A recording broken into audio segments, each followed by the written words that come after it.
amigos. It is my pleasure to welcome you to the Instituto Cervantes and indeed to this newly built Luis Cernuda Hall. A few weeks ago, along with our friends of the British Spanish Society, we had historian and academician Enrique Moradiellos with us talking about Churchill and the Spanish Civil War.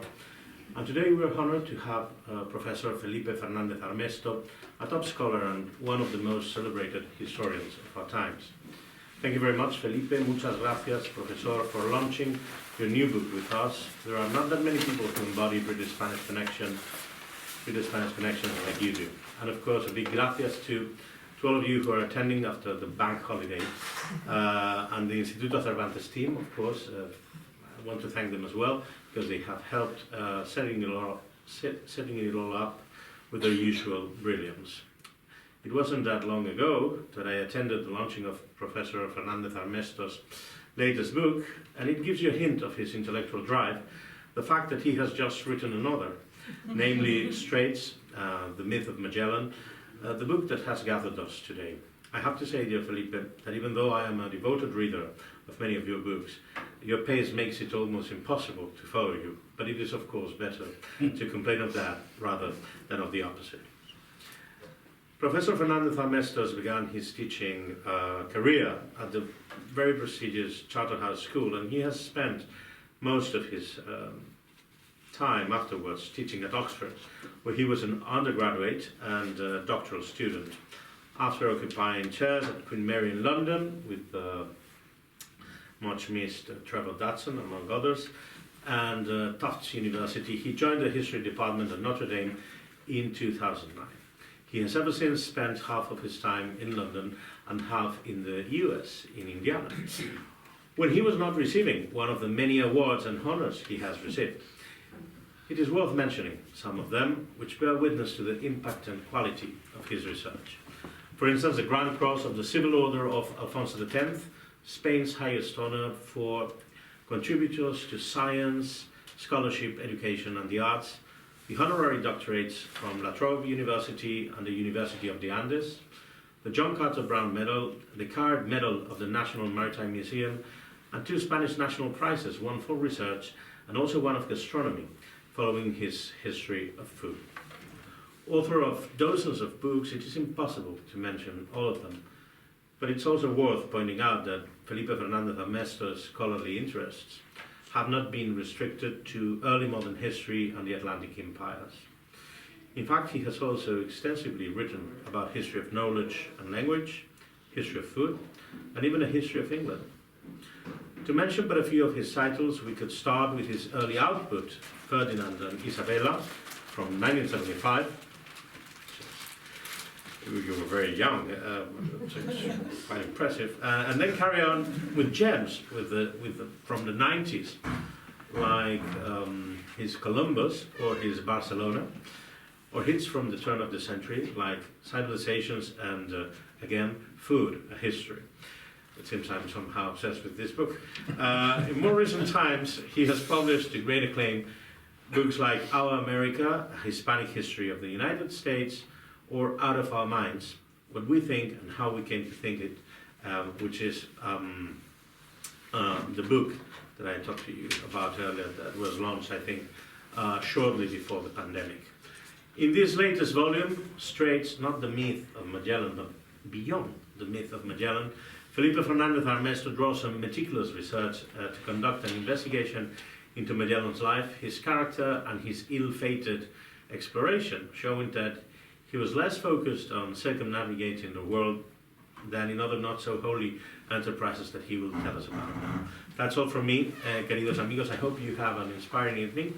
Just let me add as a reminder that there will be time for some Q&A at the end of the talk, and also for a glass of wine upstairs once everything is finished. Thank you very much. And of course you have Felipe Fernández-Armesto's books there, and the author to sign them for you. Thank you. Well, thank you very much for that. You must feel that was very kind. I never realised before how interesting I am. I don't know whether I should thank you for mentioning all those books that I've been trying to forget The one that I've come to talk about, this is a great treat, thank you very much for having me, thank you for coming, ladies and gentlemen. The one I've come to talk about this evening, I wrote really because I was puzzled by a problem really rather kind of enormous scope. Because I think it's probably fair to say that almost everything, that almost everybody thinks he or she knows about Magellan is false. You know, he never contemplated a circumnavigation of the world. I mean, that never entered his mind. He didn't contribute anything to scientific or geographical knowledge. He wasn't a great navigator. In fact, I really think he knew practically nothing about navigation. He never intended to go to the Moluccas. And his voyage was a total failure. His life was a total failure. I mean, every objective that he set himself in life, he failed to attain. And every objective that the King of Spain set for his famous voyage remained unrealized. And you kind of measure his failure, in a way, by the outcome of the expedition. And this is an expedition that lost all the Untitled Chapter, in which, once you count all the people who deserted or who were captured by the enemy, the death rate was 90%, including, of course, Magellan himself. So really, by every standard, he was a failure, and yet he is one of the most lionized of these sort of explorers of his time, indeed of any time. Amazing achievement, really, although I don't know whether you can call it success because he's no longer around to enjoy it, but it's an amazing achievement today to be a dead white male explorer, which is one of the worst things that can happen to you, right? You know, nowadays, if you're a dead white male explorer, people tear down your statues and they besmirch your reputation and they cancel your culture and they obliterate you from the historical record, even if you're a relatively nice guy like Columbus. Magellan was not only a failure in every respect, he was also an extremely nasty man, whose crimes include murder, judicial murder, treason, mayhem, rapine, arson. And yet, you know, when all these other really rather more worthy explorers have been cancelled, Magellan remains. I mean, I'm absolutely against cancelling anybody, but this extraordinary thing is that Magellan has escaped this obloquy. You know? His statues are all intact. God knows how many scientific prizes and university programs are named after him, seas, lands, species on this planet, and of course, you know, beyond this planet, a whole galaxy, and a famous space program. And the number of commercial organizations named after him is actually growing. So the problem really that I was kind of obsessed with when I approached the subject was, why is reputation so capricious? And why does one guy get the brickbats and another guy, you know, completely escapes? Well, that's a big problem. I'll return to it briefly at the end of my remarks today. But in the interim, I want to focus on three smaller, perhaps more manageable problems that arise from it. The first, why did this voyage happen at all? And when you consider what a failure it was, quite frankly, that failure was predictable from the outset. Now, this was a plan that never really had much above zero success of succeeding. So, you know, that's really the starting point. Why were there people willing to invest in this voyage, willing to go on it? Secondly, why did Magellan himself become involved? Because, as we shall see, he was a very unlikely person to be confided with this sort of responsibility. And finally, how did the voyage change him?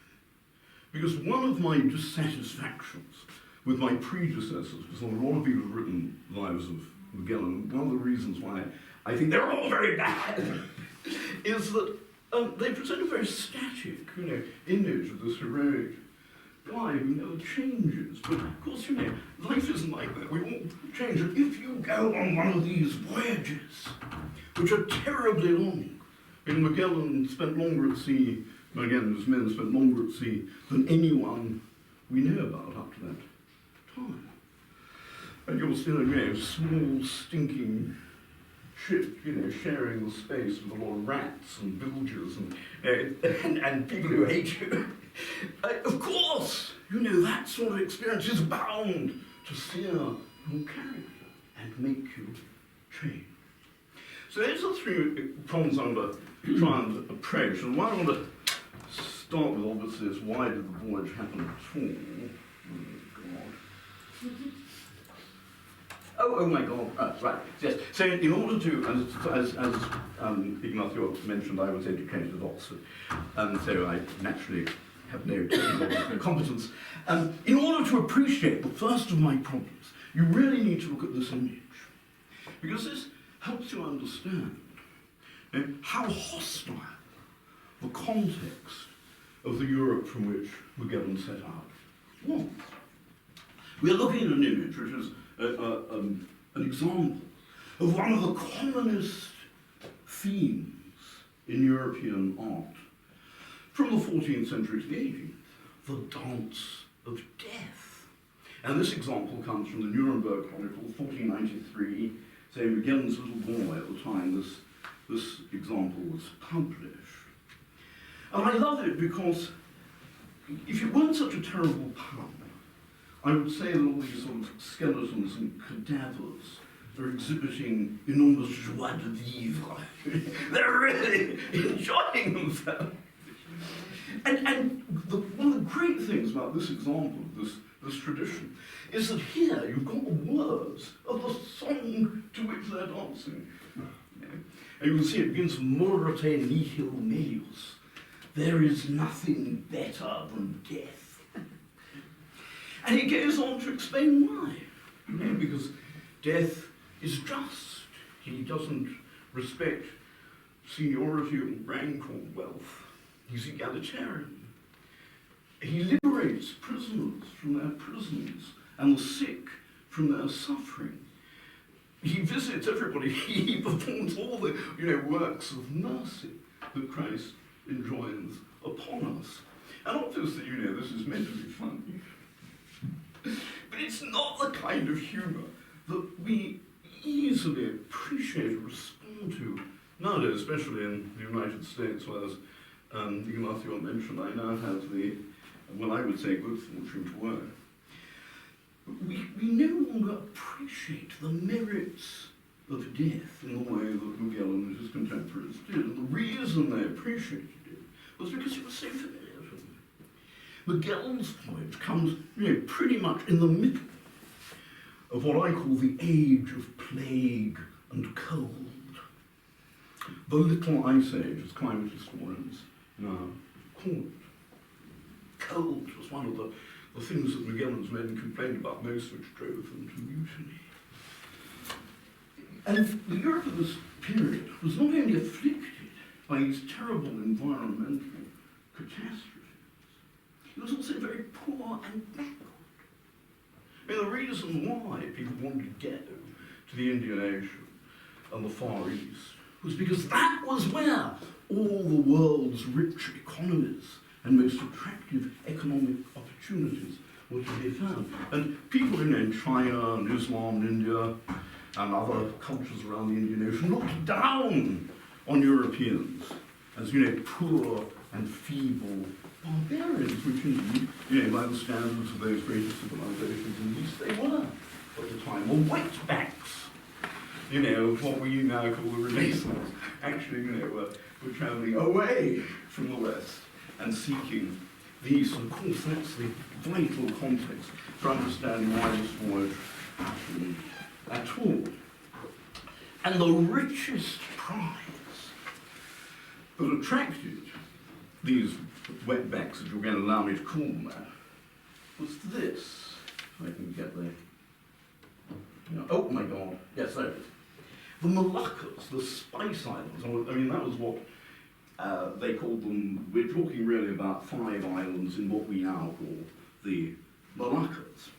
This archipelago on the edge of Southeast Asia, what is now Indonesia. And these islands were attractive because they produced cloves, nutmeg, and mace, which, owing to the level of demand in China, were the most valuable items in the world per unit of bulk. So if you could get your hands on some of this trade, you go some of the way to catching up with your economic rivals in the East.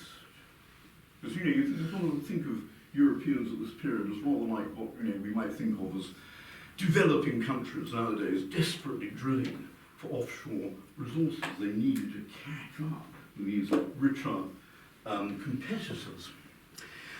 But for Spaniards, these islands were virtually inaccessible, because the best way to them was across the Indian Ocean using the monsoon to take you there quickly.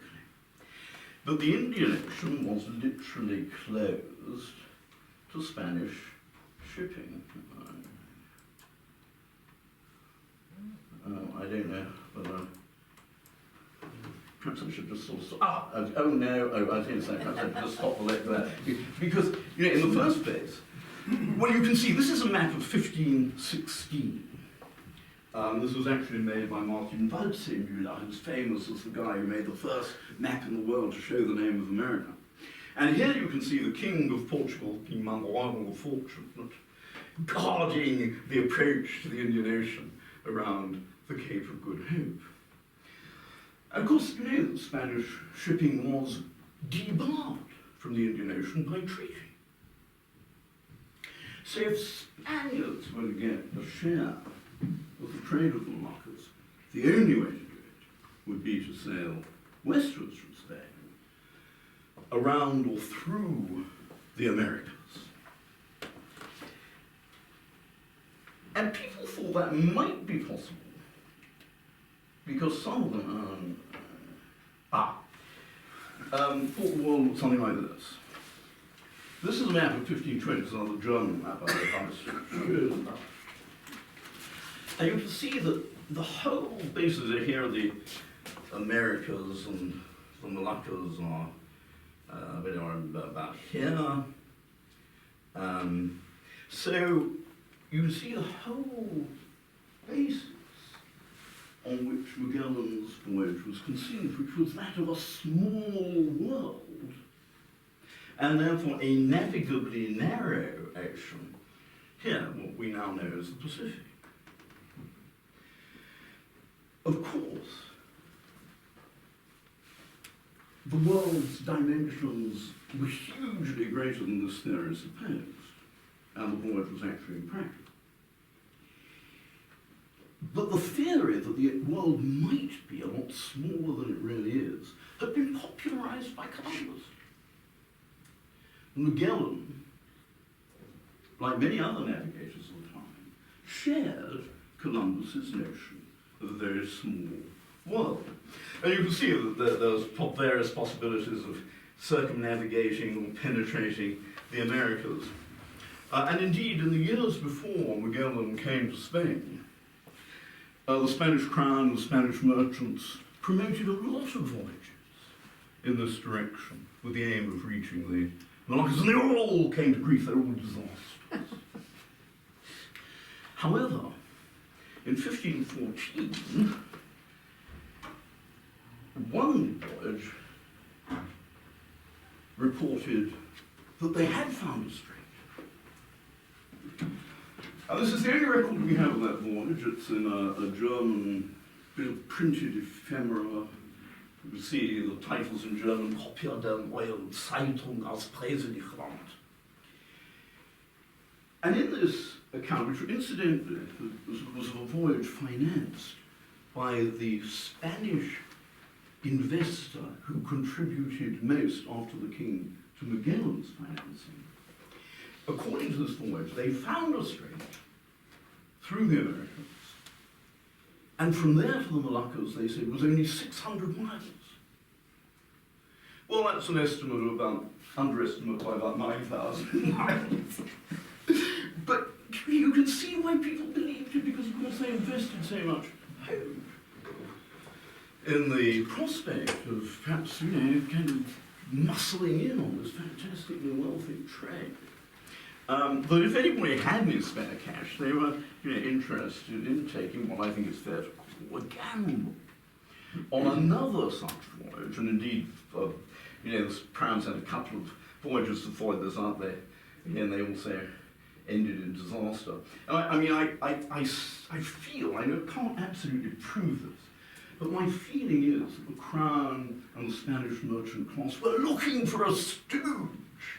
They were looking for some idiot in whom they could confide yet another of these voyages. So my next problem is, how did Magellan become that idiot? How did he get involved in this? And in order to appreciate that, I think you've got to go back to his education, his life up to the time he went to Spain. And just ask what kind of person he was. It's very important to understand that he was an orphan. He was the scion of a marginal, noble family. He was an outsider wherever he went. He was poor. He felt that he'd been cheated of his birthright. He was brought up, was educated, if you can call it that, at the court of Mount Woe, the fortunate, where you could get quite a decent education. You could get lessons in Latin, and if you were really bright, even Greek. But Magellan wasn't up to that. His education was only in arms, not letters. And in the course of this upbringing, where he evinced terrible resentment, his great ambition was to become what you were supposed to become when you graduated from the court school. You graduated as a squire, and you went off to fight in King of Portugal's wars. And if you were a success, you became a knight. That was Magellan's ambition. And I think he based the trajectory of his life on this book. This is a late edition, 1535. But it came out in 1509, shortly after Magellan graduated. This is one of only two books that we can be absolutely certain that he read. And it's in that genre that we call chivalric romance. It belongs to what I call the station bookstall or airport bookstall fiction of the time. The sort of book that everybody read, even if, like Magellan, you're a person of very limited literacy, you'd read this kind of stuff. And the typical story, which is very much exemplified in this work, is of a hero who is down on his luck. Usually he's a foundling or an orphan like Magellan. But Magellan was able to identify this type of hero, who starts off down on his luck, seeking to recover his lost birthright. And the typical story, he goes off and has adventures, often at sea. He conquers islands, usually from giants and monsters. Typical fade out is he marries a princess and he becomes a great lord. And it's not unusual for us to model our lives on what we read. I mean, you may say to me, well, of course, these explorers are not like that. They're men of action, women of action, they're experience. Yes, of course, but reading is vicarious experience. Okay?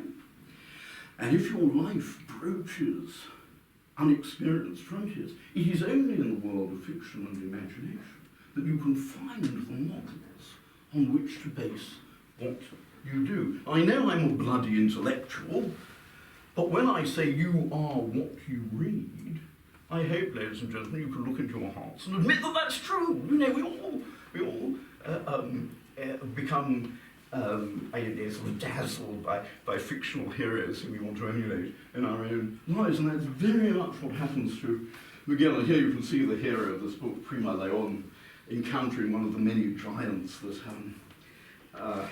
he had to confront in the course of his career. This helps us understand why, when Magellan arrives in Patagonia, he sees the indigenous people as giants. And indeed, he gives them the name of one of the giants in this book, Paragon. That's why the name of the land is Patagonia to this day. So when Magellan formulates this notion of himself, the islands that he sees himself as going to and conquering are not the Moluccas, they're the Philippines. This is a very early map of the Philippines, but it's 17th century, because in Magellan's day, people really knew nothing about the Philippines, practically nothing. When Magellan was living in Malacca in 1511, however, he did learn a bit about the Philippines. He learned that these islands had plenty of gold, which is something you can trade for anything wherever you go. He learned that they were near to China, which was the market that everybody wanted to trade with. And he learned that they were very politically divided, which made him think that they might be an easy conquest. So when Magellan finally breaks with the King of Portugal, his disillusionment, his resentment bubble over, and he finally becomes disenchanted and leaves Portuguese service. He goes to Spain partly because, this is quite a normal thing to do. The Spanish and Portuguese crowns are always exchanging personnel in this period. But he also goes there because between 1514 and 1517, he took part in a campaign for Portugal in Morocco, commanded by this guy, the Duke of Braganza. And as I'm sure you know, the Braganza dynasty were the great rivals of the Portuguese royal house for the crown. So much so that the previous King of Portugal had derogated the family, chopped off quite a few of their heads, exiled the rest, and most of them went to Spain and took service with the Spanish crown. And although this individual, the Duke of Braganza, became reconciled with the king, it was the connection with his house that enabled Magellan to find a welcome in Spain amongst the Braganza exiles himself. And that gave him the critical introduction that he needed to the King of Spain and the possibility of getting a commission, which turned out to be, of course, the one that we all know about, which sends him off to the Moluccas. And this is one of his ships most famous of them, the Victoria, a famous engraving of it on a map of 1589 by Abraham Botellius. But of course, this brings me to my third problem. How did the voyage affect him? Because this picture is very romantic, isn't it? It's very glamorous. Indeed, it embodies the role of the ship as a sort of quasi-walls that you find in these novels of chivalric romance, as gaily comparisons, like a leaping steed. But of course, real life at sea wasn't like that. So I pointed out it's very grueling and it's bound to change. And I would say, to put it crudely, that when Magellan crosses the Atlantic, he becomes increasingly ruthless and reckless. And here we see the Atlantic with a lot of trappings that date from Magellan's voyage. This is an early 17th century, late 16th century representation by Levinus Hulseth. But it does show you the sort of turbulence of the Atlantic. And not only did it affect navigators who crossed it because it's very stormy and hazardous sea, but also in Magellan's case, because his fleet was riven from the outset by terrible internal hatreds and conflicts. First of all, because most of his subordinate captains had been appointed by his enemies at court. And the rivalry between him and them was exacerbated by other tensions in the fleet between Portuguese and Spaniards, and I think I've detected what you might call some caste conflict in the fleet between the ordinary seamen and some of the aristocratic commanders. And Magellan's situation was even worse because from the start he was disobeying the king's orders. He was aiming for the Philippines without heeding the king's command to go to the Moluccas. These tensions explode when he gets to the coast of Patagonia and he decides to spend the winter in quarters on land. A very strange decision because their supplies were already running out. He was already, afflicted with mutinies. He'd already imprisoned one of his subordinate commanders. The fleet was already in so much trouble that it really became apparent, even at this stage, that it was never, the voyage could not succeed, couldn't possibly deliver a commercially viable route to the Moluccas. And they hadn't even, got beyond the Americas yet. And so when they arrive on the coast of Patagonia, all these tensions really explode in this terrible mutiny which ends with Magellan murdering, garrotting, or marooning most of the leaders of the mutiny. And from that point onwards, it seems to me that really most of the subordinate commanders who survive and whom we know about from the records that they've left have really, despaired. But they can't prevail upon Magellan to turn back. More of them desert when they get to the Strait of Magellan. And he's really sort of driven on demonically, even though he knows that his brief from the king is now undeliverable.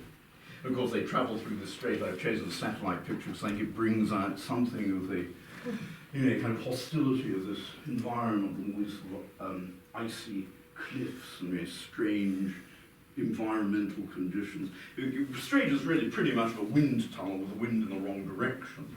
And it's getting through it is another really grueling episode of the voyage. And as I say, another ship deserts. They lose one of their ships just before they enter the strait. So everything's going wrong until finally they arrive in the Pacific. Sorry, I don't seem to be able to manipulate this properly at all. Oh God.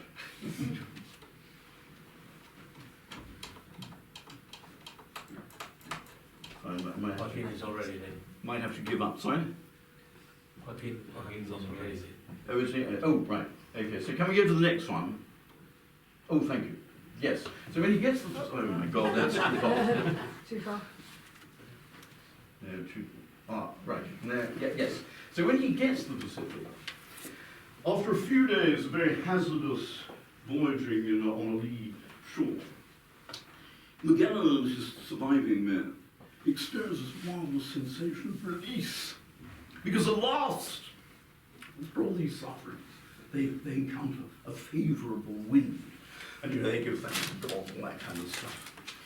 But the favourable wind turns out to be a curse in disguise.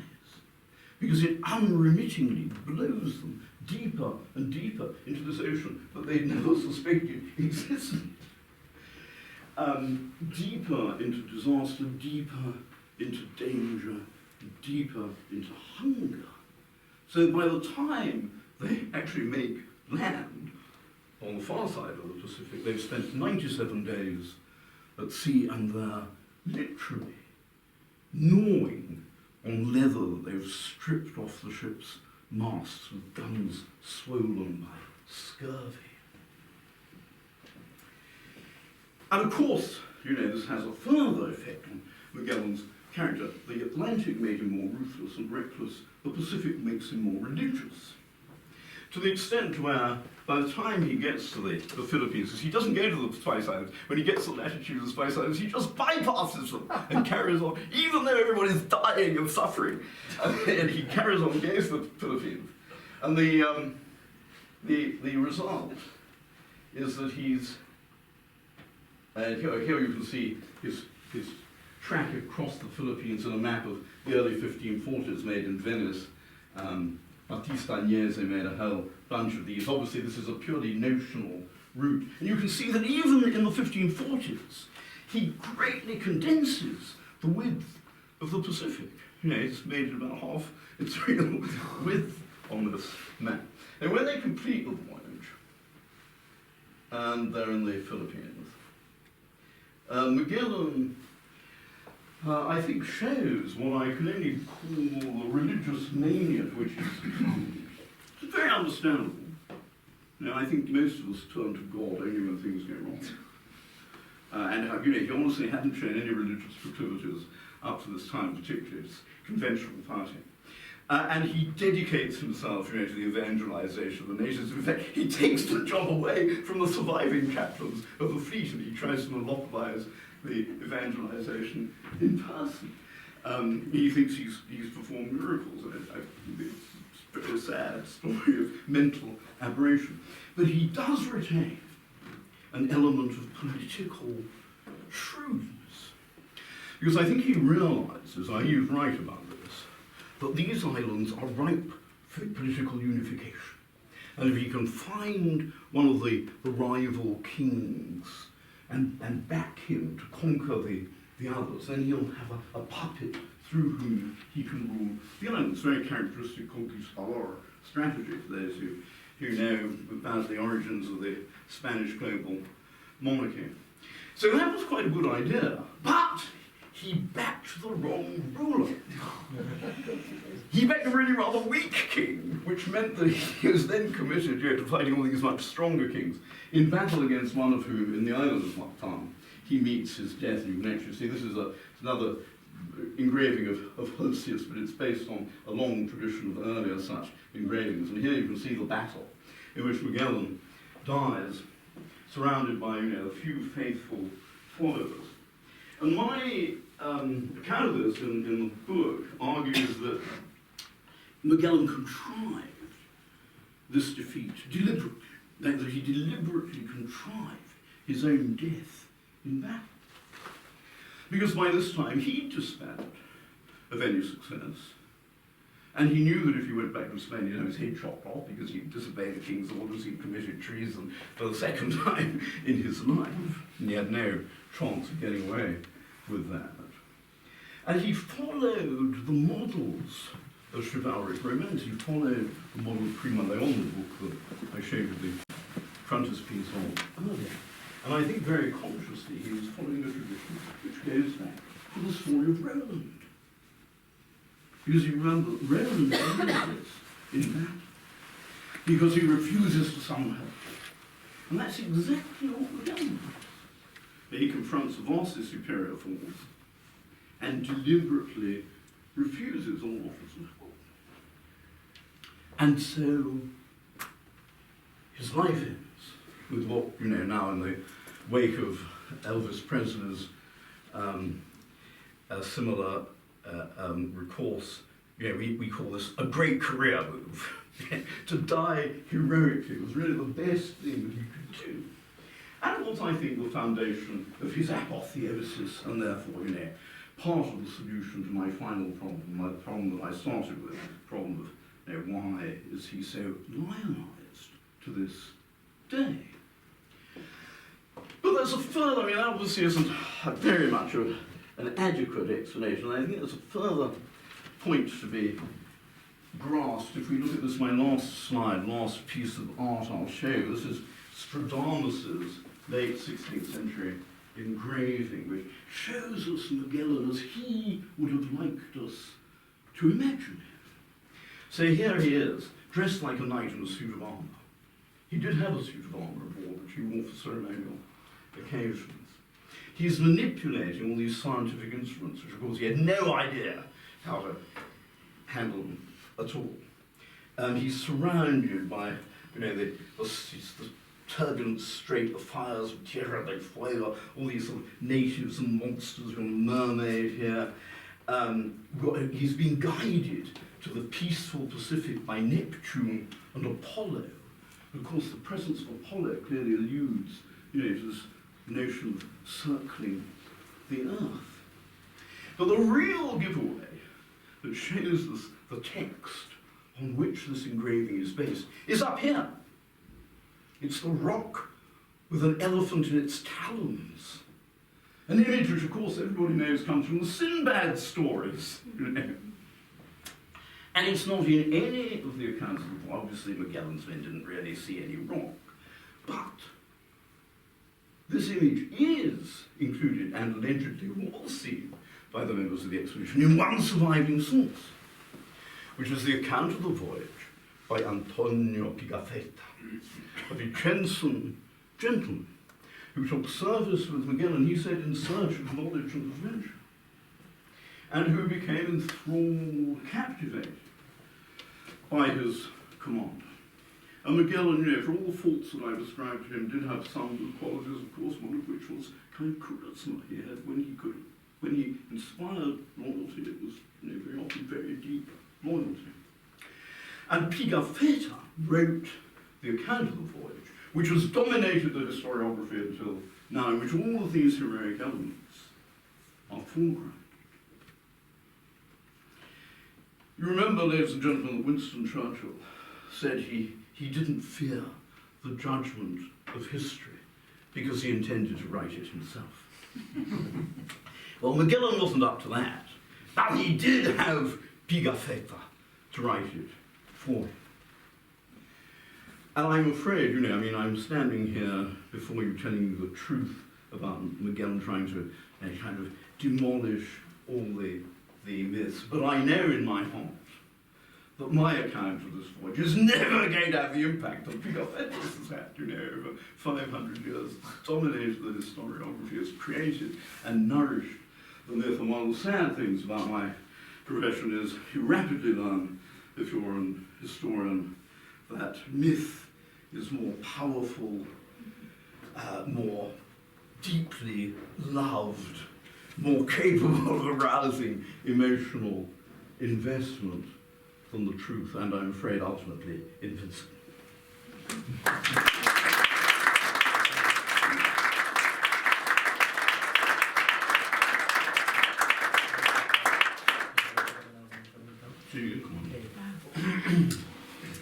So any questions for Professor Fernandez? I don't mind if I take my coat. Not at all. I'm curious to know why you picked this subject. But why? Yes. God knows. I refer to him. It wasn't mine. I mean, I had to be persuaded to do it. But I've been interested in it for a very long time. When I was young, I mean, Ignacio kindly reminded me that my literary career began when I was far too young to write anything good. And quite early in my career, I edited the Times Atlas of World Exploration. And from that moment on, I became very interested in the sources of Magellan's voyage, and so I've kind of worked on them intermittently ever since. I wrote a history of exploration, which I returned to the subject, but I wasn't very satisfied. And I've always been interested in this problem of reputation. And I do think it's a really curious problem for which we have no explanation, really no models for understanding why it is. Well, some people can be, you know, absolutely, am I allowed to use the word shit in the Instituto Cervantes? Yes, because he used a lot of opprobrious terms in his way. So you can be absolute shit and a failure, and you can, you know, have galaxies named after you. And you'll be a relatively good guy, either you'll be completely ignored or you'll be coated with venom and obloquy. So why is that? Yeah. And I just thought this was a great test case to investigate. Not, you know, in the hope of solving the problem. God help me. You know, if I ever solve a problem, you know, that will definitely be, you know, my moment to try and contrive my own death in the Magellan fashion, because to me the only interesting problems are those you don't solve. You know, if you can solve them, they're not interesting enough, you know, to captivate me. Solvable problems are too easy. I like unsolvable problems. That's why I'm the historian rather than, you know, something boring like an engineer or a doctor. So. Was there anything specific that you suddenly woke up one morning and said, I must dig around and find out that Magellan wasn't who we all believe he is and let's demystify the man, or was it a build up of different things you came across? Well, I mean, again, my profession has taught me the most corrosive cynicism. You know, I mean, I never believe anything that I read. In many ways, ladies and gentlemen, this is one of the very few reasons to be an historian, you know, because it teaches you that most of what people try to put over on you is a con. And obviously that's particularly true of politicians and scientists, but advertisers and commercial organisations. So I started from a position of profound cynicism when I read the sources. And of course, you know, if you do get interested in the sources, you rapidly go beyond the account by Geogáfica and look at other less well-known evidence, which includes some other accounts. I mean, various pilots left rather fragmentary narrations of the voyage. There was an ordinary seaman called Felipe de Magellan, who admittedly many years later, when his memory was corroded, wrote a most interesting account from the perspective of an ordinary seaman. Yeah, and that's really interesting. He was a most interesting character, actually. When he got back to Spain after many years of captivity in a Portuguese prison, he found that his wife had remarried and sold off all his property. There's a sort of martingale moment. So his account, you know, also leads you to doubt Geogáfica's. And then, of course, you know, you start looking at all the rather more runic and gnomic sources, like this voyage generated a vast number of lawsuits, as almost everything did in early modern Spain. It was a very litigious society. And if you look through the records of the lawsuits, you get a completely different picture of Magellan from the one that you get in Geogáfica. So it's a question of, I suppose, of the two options you gave me. Was it a sort of revelatory moment, or was it a gradual process? Obviously, it was a kind of combination of the two.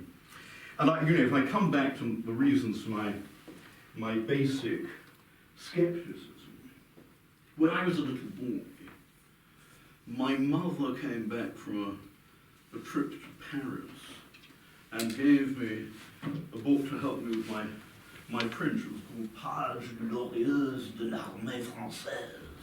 And it was a sort of very infantile, huge book with all these gaudy pictures of battles, which my English and Spanish books had never told me anything about.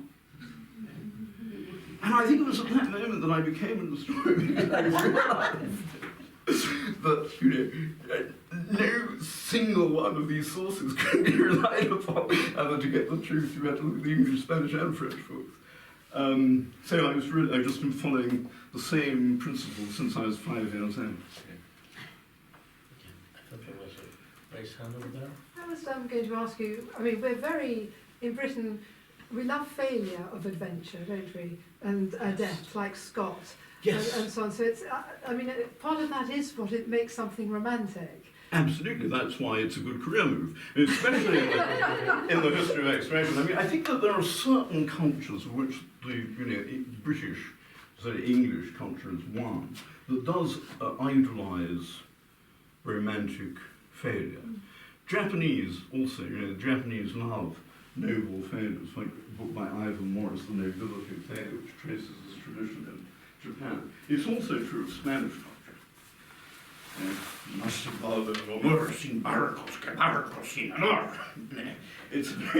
also a very Spanish thing.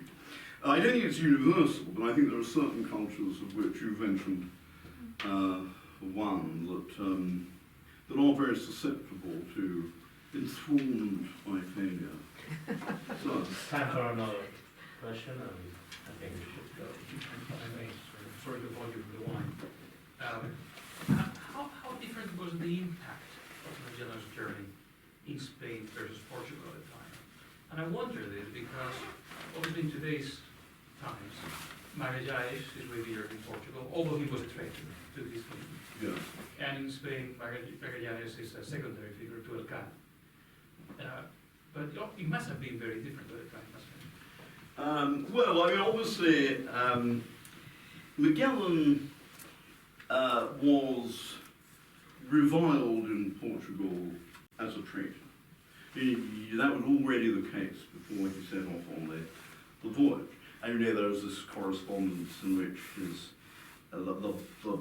the family he left behind in Portugal kind of denounced him, and he, in one of his wills, and authenticity of this document is much disputed, but I'm satisfied that it's an authentic document. He sort of rebuts their accusations of treason and so on.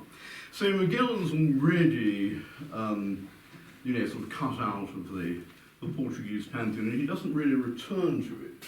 And all Portuguese books about the period as I will say how loathsome and horrible he was, until the late 19th century, when he's rehabilitated in Portugal as part of this sort of effort to recover as many explorers as possible for the Portuguese national myth of their contribution to the history of the world.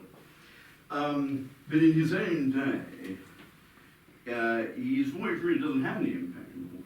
He's already been written out of the story. Just before he sets off, the agent of the Portuguese king in Seville tries to persuade Magellan to renounce his trajectory and return to Portugal. And Magellan typically sort of kind of, I'm paraphrasing somebody, kind of says, well, what sort of deal can you cut me?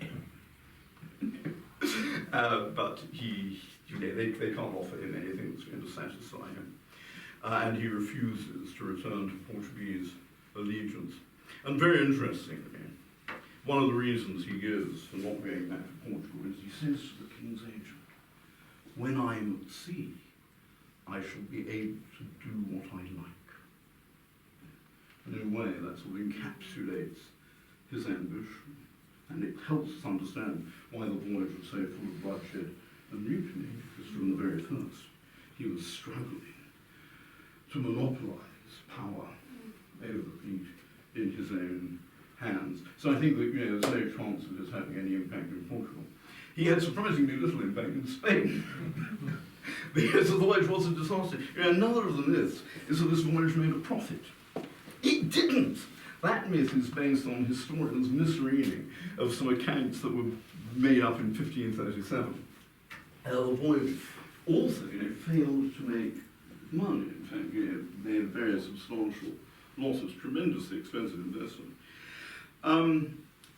Nevertheless, there were still people who hoped that perhaps, under a different, perhaps better commander than Elcano, they were sent off in Magellan's wake. Some people did hope that maybe, a voyage could still be successful. Until 1529, there's a series of follow-up voyages, but they all end in disaster, and as you know, eventually the Spanish abandon the attempt to follow up on Magellan's voyages, and they sell their claim to the Moluccas to the King of Portugal. A very small number of mad people continue to try and follow Magellan's route to the Moluccas, but honestly, as I say, that most of his crew were convinced that it wouldn't work, even before they got to the Straits. And so I would say that impact is very, very small and marginal, and hardly really counts for anything. As for, the sort of size of the world, the navigability of the Pacific, Magellan's voyage has no impact whatsoever. As we've seen, they go on producing maps which show the Pacific much smaller than it is, the world much smaller than it is. As usual, myth trumps reality, and people who are invested in a false image of the world continue to cling to it, even though the evidence that Magellan's voyage itself had produced should have been sufficient to subvert that misapprehension that it wasn't. What kind of boats did they use? I'm so sorry? The boats that they used, were they like the Christopher Columbus? Yes, they're pretty much the same. I mean, no real significant developments in ship design had occurred in the interim. The picture I showed you is not, I mean, it's not very realistic, but sorry, I can't. Yeah, but the picture of the Victoria that I showed you from Ortelius's map of 1589 isn't all that removed from the way a ship. So did they use the wind and also rowing, or? No, of course you can't row in the Atlantic. Oh, well, unless you're one of these sort of mad people who want to get into the Guinness Book of Records. No, of course they didn't use oars. Possibility of rowing. These are entirely Just the wind-driven wind. ships. And that explains why they get into this terrible dilemma when they're in the Pacific and, as I say, really for the first time in the voyage, they've at last got a favourable wind, but the irony is that it bears them to disaster. They really become the prisoners of the wind because they can't turn around and go back. Well, can I ask one last question? Wonderful presentation. Thank you so much. Oh, thank you. Sorry, you're still talking to me. How did it get, or who decided to be called? Was the Saturday Magallanes, or what was Who decided what? Who decided that was going to be those Straits? El Estrecho de Was Magellan. going to be called the Strait of Magellan.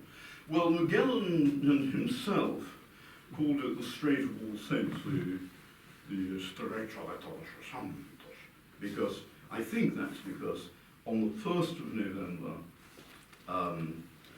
1521, that was when they decided that it really was a strait. I mean, they were already some way into it by that point. And most of the early accounts refer to it as such, except one pilot's account calls it the Estrecho de la Victoria.